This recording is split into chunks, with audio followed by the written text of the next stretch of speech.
No tak toto je naše miestečko v lese obľúbené. Tu máme Matúška, bojovníka. Pozrite sa, aký má nožík, on čierny, ukáž. Boli sme na húbky, ale tak húbky nevyšli. Ukáž, ak ty hadeš do zeme, do zlíkov. Sek. Cíbeka. Tu máme Maťka s palicou, to je čarovná palica. On s ňou vie začarovať. A tu je najkrajšia princezna Elza.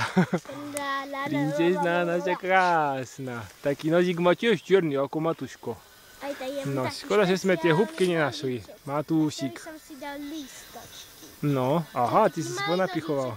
Od diabla. Každý... Jeden je obyčajný, ako ich je veľa, ale jeden taký čarovný. Aha. Ale ten mám ja. A ja. No a tu sú ich pníčky, na nich sedia. Maťko, Tanička a Natúško stále seká sekáčikovec. Oj. Dobre, ale stromček nesekaj, dobre? Iba to... No však toto nie, to bol len taký, ale... Pozor, že Taničku nebuchneš, Maťko, s palicou čarovnou, dobre? No a Tanička, pozri sa, ona si tiež dáva lístok. Aha, ona je tu v lese, naša kočka. Nestratíte sa, nebude tu taká čarodejnica v tom lese? No určite. Ja som čarodejník. Tralala, nech je s teba myš. A toto čo je, Matúško? Oha, pozrite sa na ňo, aký je to frajer. Filmuje myš. Filmuje myš. Maťko, zapichneš si čarovný lístok, to sú také dubové, pozrite sa, aké pekné. Takéto, dubové lístky. Čari. Aj mani. No.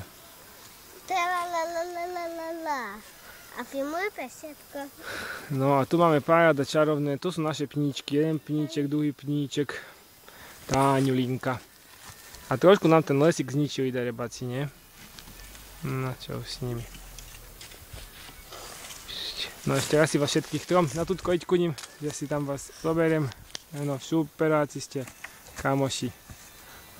Môj bojovník malý. Ňap.